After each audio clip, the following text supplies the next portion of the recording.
Today we're talking about installing a zipper inside an Epi Pen pouch. Whether you have someone in your family that has allergies or you just want to donate this to schools and or hospitals for children, come on in and let's learn how we can give back.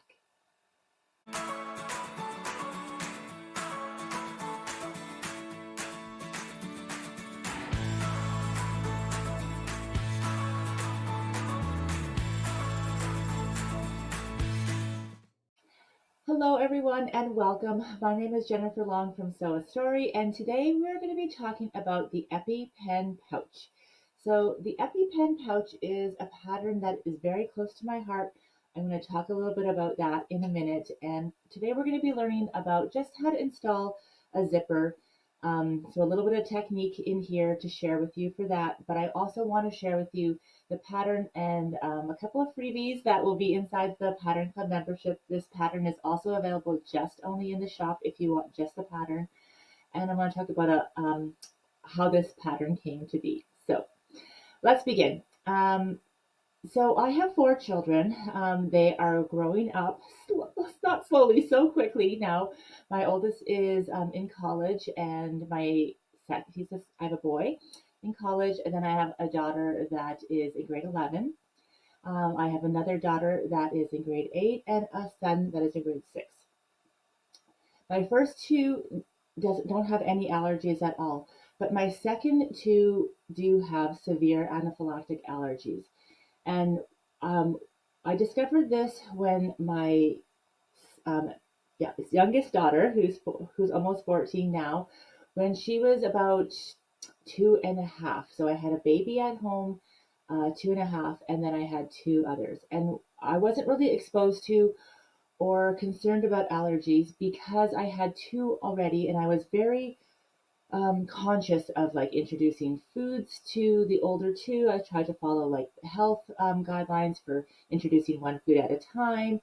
And we don't really have any history of allergies in our family, food allergies in our family. So I think my guard was down already when I had my third child. And I was feeding my child, going to the pool with my child, just with the whole group of 3 and 4 kids there.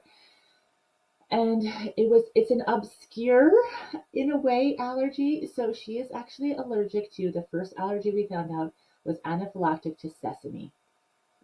The way we found it out, the way we first, sorry, even discovered that she had an allergy was through a sesame oil in a sunscreen. So we went to the pool and I had put sunscreen all over her face, and um, there was just a little bit of sesame oil in the sunscreen, I guess, to help it smooth, and it got into her eye. Her eye immediately swelled up, and nobody knew what was happening. We were able to just like wash it off of her face immediately, and I didn't take her to the hospital. I didn't really know what was happening, but we definitely stopped swimming, and that was kind of like our first introduction. So I still wasn't clear what happened. I wasn't sure if it didn't happen like when I put the sunscreen on. I put it on and put her in the pool. So I wasn't clear if it was like an allergy to that. And I wasn't thinking to look in the ingredients. I was just like grateful that she was okay. Months and months went by. Nothing happened again. I think I probably threw that sunscreen out and I thought maybe it was just old. I don't know what I was thinking as a young mom. And I was feeding all my kids hummus. So hummus is like chickpea ground up, so it's like great for young children to eat. It has protein in it, and it also has tahini paste. Tahini paste is a sesame seed paste, and I must have put some on her high chair for her to just like eat with because she was eating other food at the time. And I had given her a little bit of cranberry juice, and I don't know. I was just a busy mom, so I don't know if both of those things were new. Obviously, the sesame was definitely new, but I had turned around and she was beside me in the kitchen. I was doing dishes, talking to everybody else, feeding other kids. When I went back, she was like swollen and screaming. I pulled her out of the high chair. She ran away. She ran onto the carpet, and she started rubbing her face on the carpet on the floor. It was very scary. I don't know if you're interested in the story, but I do want to share it with you because it's really close to my heart. So I immediately called my husband, called the ambulance, went down, and they were trying to decipher what she was. And I was like, well, I don't know. It was hummus. But I wasn't thinking, I mean, I'm not even thinking tahini paste sesame. No one was saying anything there. Um, or I was like, they were like, maybe it's the red food coloring that's inside the cranberry juice. So I was like, oh, it could be any of those things. So obviously it was the whole experience was very scary. We did end up getting her allergy tested and found out that she was anaphylactic to sesame and that she was anaphylactic to certain tree nuts. So we started cleaning our house of those things and moving forward. Then maybe a year and a half later, my youngest son, who was maybe like a 1.5, 2 years old, maybe at this time, wasn't exposed to those things, and because we didn't have them in our house. So I was just thinking this was a case for this daughter and not for the son, but I didn't give him anything like that. I just got in a comfortable zone because I was a stay-at-home mom and they were all being taken care of, and I just knew what they all had.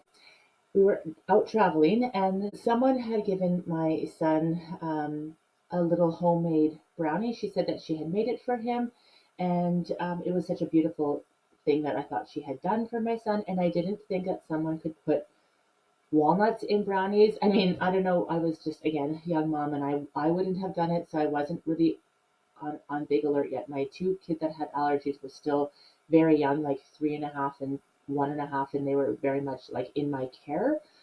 Um, and so she kind of gave it to him, it was wrapped in plastic, and he was just holding it while I was driving home.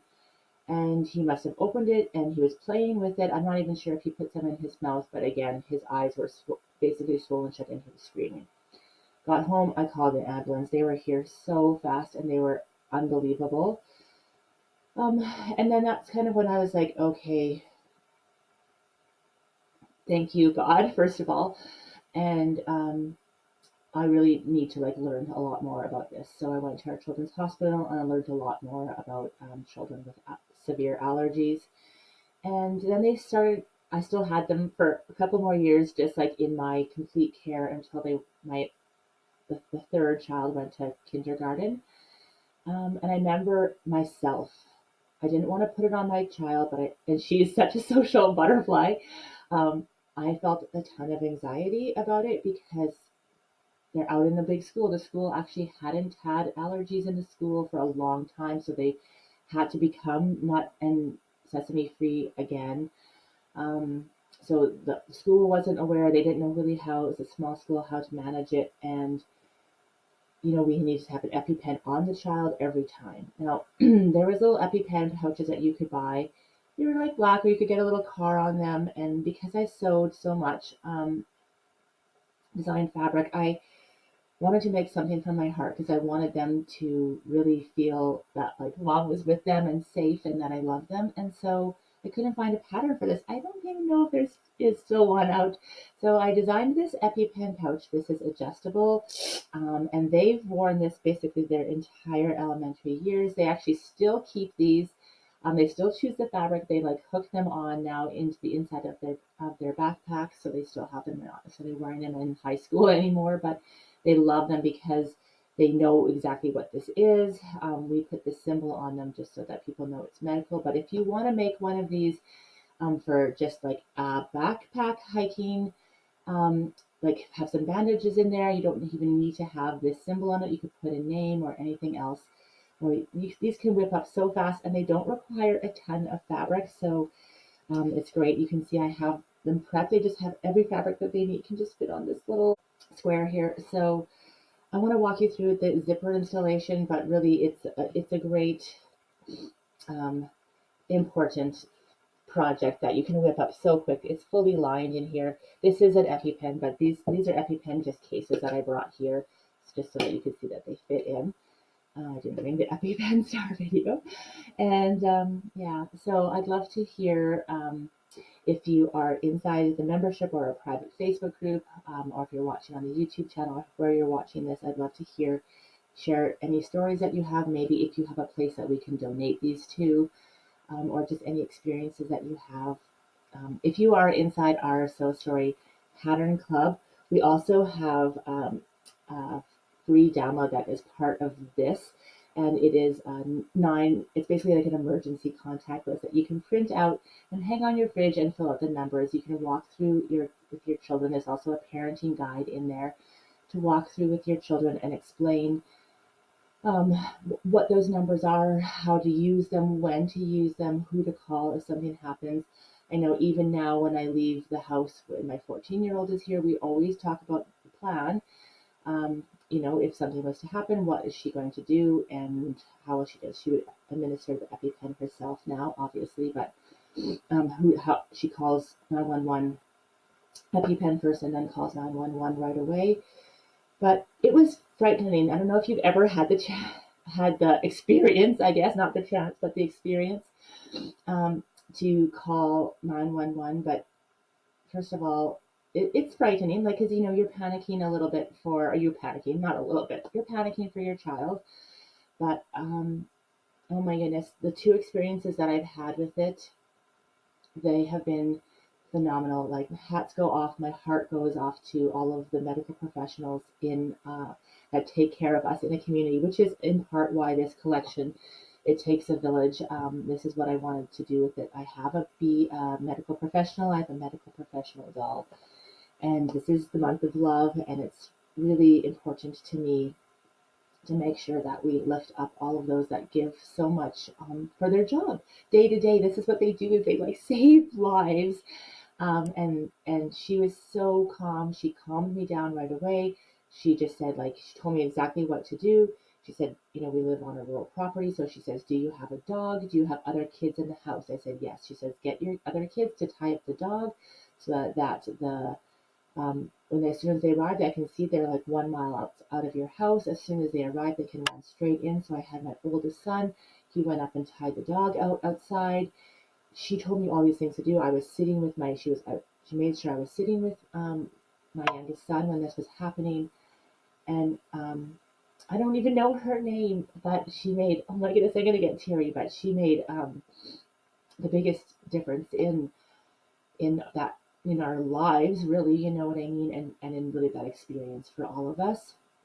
And then the ambulance workers, when they came and we had epinephrine and they settled the situation down, they stayed, because all my kids were there, they stayed and talked to all the children. And before they they made sure obviously the child that was sick was okay, but they made sure that the experience was. They took a few moments. It could have been just seconds, but I remember them saying something like, "You did good by tying up the dog. You did good by helping your mom hold your little sister and keeping her calm." And yeah, it was. I'm just so forever grateful for our all of our service workers that are around, and if we can give back a little bit with our talents, then I am so grateful to do that. And I hope that maybe it'll spark a little interest in one of your sewing days as well.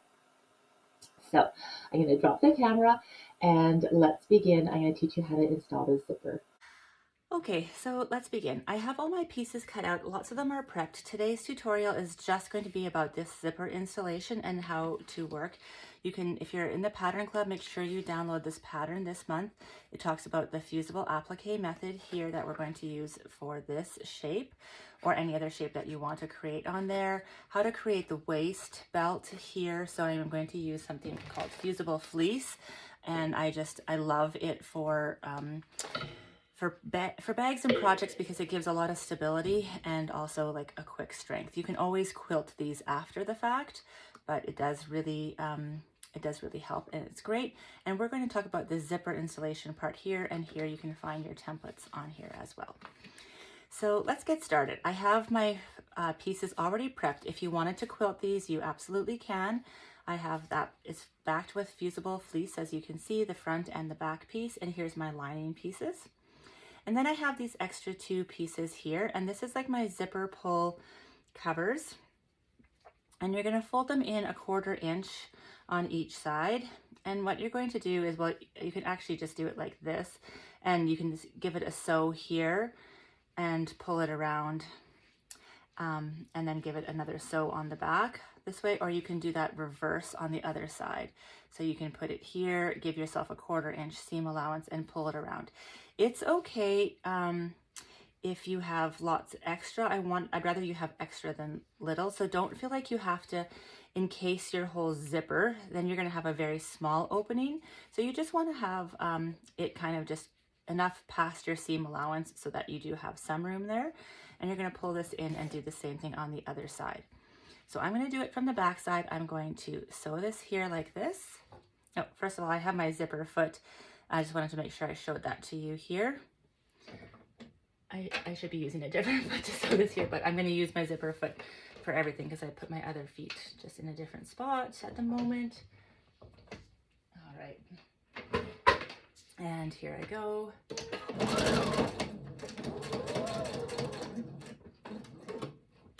Just gently sewing over that zipper. And back it out. Good. So it looks like that on the back side, and then I'm going to fold it over, and I want to have a nice cover on the front. So this is the front of my zipper. I'm going to fold it down over, and I'm going to stitch on top here just like this, and I'm going to use it just like 1/8 of an inch, so it's just a top stitch. I have a matching thread to this cover, and I'll just show you what that looks like here in a second. So it just looks like that. Cut off all these extras.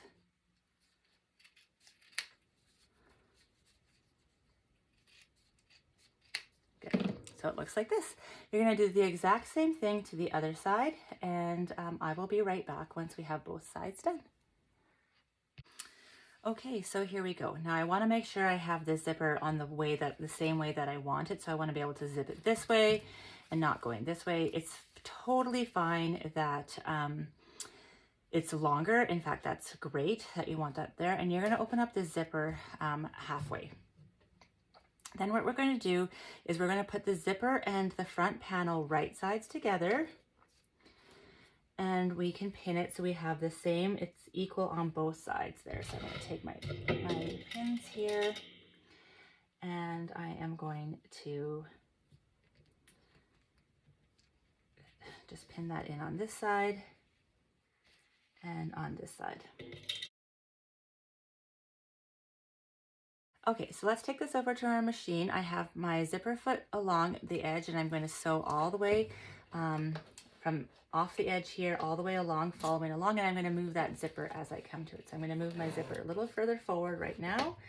I'm going to get started, and I'm just lowering my stitch length a little bit just so it's nice and tight. I can go back and forth here. Not going to sew over my pins. And I'm just going to hug this zipper and keep the zipper in line. How I like to do it is keep the zipper in line with the outside of the foot. So I'm just going to pull this along here, and I'm going to keep this edge following all the way down. Good. So it's not a race. You can go nice and slow. We've got lots of pins in there, so it's not moving, and it's hugging over. Keeping it going nice and straight. And remove the pin, and again, keep working, keeping that like hugging right on top. Now here I'm going to put my pin down so it doesn't, or my needle down, and I'm going to lift up my foot, and I'm going to send that zipper to the back. And now I'm going to keep going down and keep sewing.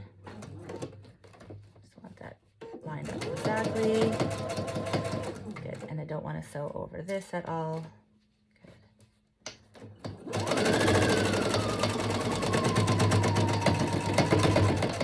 I'll go back and forth here.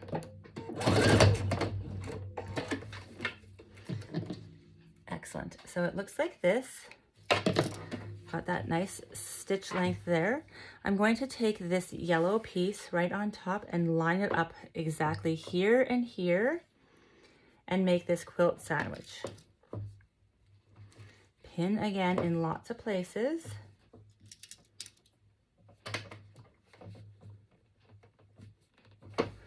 And I think I'm gonna put 2 in here. Make sure that all the pieces are lined up well at the top. And another one here. And I'm going to go on this side here. Now, I mean, you can do it on either side again, but I'm going to come down on this side, and I'm going to follow along the zipper side. So this is the flat side, and I'm just going to come on the inside of my stitch line. So I'm just going to make sure I'm a little bit closer than my last stitch line was.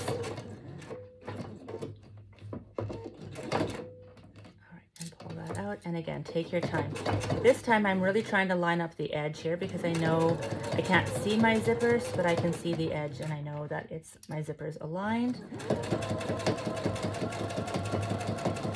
And again, it's just resting on top of that zipper.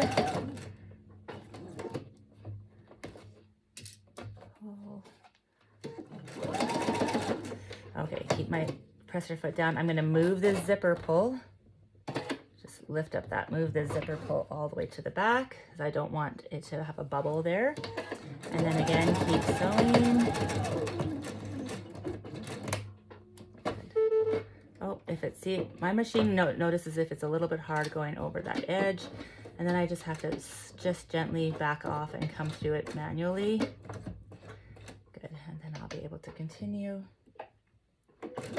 Like a nice protective machine. Thank you, machine. This is my Husqvarna machine, and I was sharing a tip and trick that I have. I was sharing a code that I have for. This is why I had a pin in there that I didn't know. I was sharing a code for if you're interested in a Singer or Husqvarna machine for 10% off. So we'll make sure we put that link in here as well. Okay, let's come back to the table and I'll show you how that works. Excellent. So here we go. We have the seam. You can see what a nice straight quilt sandwich it's made, and it's going to come down here and along the back too. It's fully lined. You can press that. I won't take it to my iron right now, but you can press this like this.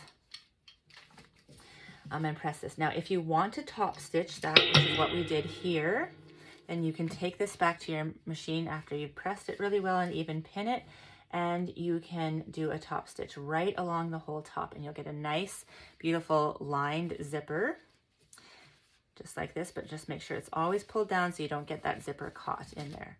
You're going to repeat the same process for the other side. So you're going to repeat this. Don't line it up with those, line it up with your zipper. And you're going to same thing sew here, make sure your zipper's halfway, and then when you get to it, pull. And then you'll do the exact same thing with the sandwich here. So you sandwich it in and you'll sew back down. So that way, when you open it up, you'll have your zipper fully lined, ta-da, like this. Yes, excellent, right? Easy peasy. You can make lots of these. You can assembly line, make lots of these, use your favorite fabrics or scraps of fabrics, and before you know it, you can have a whole amount of these pouches to share with schools or donations for lots of joy and fun. Easy as that. Thank you so much for being here today. That was, this is such an important part of my sewing journey, and I am so grateful to be able to share that personal story with you, and for you to maybe it's touched you, and maybe you can share and touch someone else, and we can pay it forward to all of those around us. That is my biggest dream with this pattern. So where to get the pattern? If you are inside our Sew a Story Pattern Club, make sure that you download this month's pattern. It's this pattern and a quilt pattern this month. The quilt pattern is actually like a cityscape bench pillow, so it's a really fun, I'll show you here. It's a really fun bench pillow. It has all the piecing for it, and we have some other freebies that go with that as well inside the Pattern Club, as well as the community. If you are just grabbing the pattern from your favorite local quilt shop or from the shop, then you can join us in our public Facebook group and share all of your stories there, or you're welcome to share them on YouTube or social and tag us as well. So again, so grateful for you to be here. I hope you have a lovely day, and I cannot wait to see what you create. Bye for now. See you soon.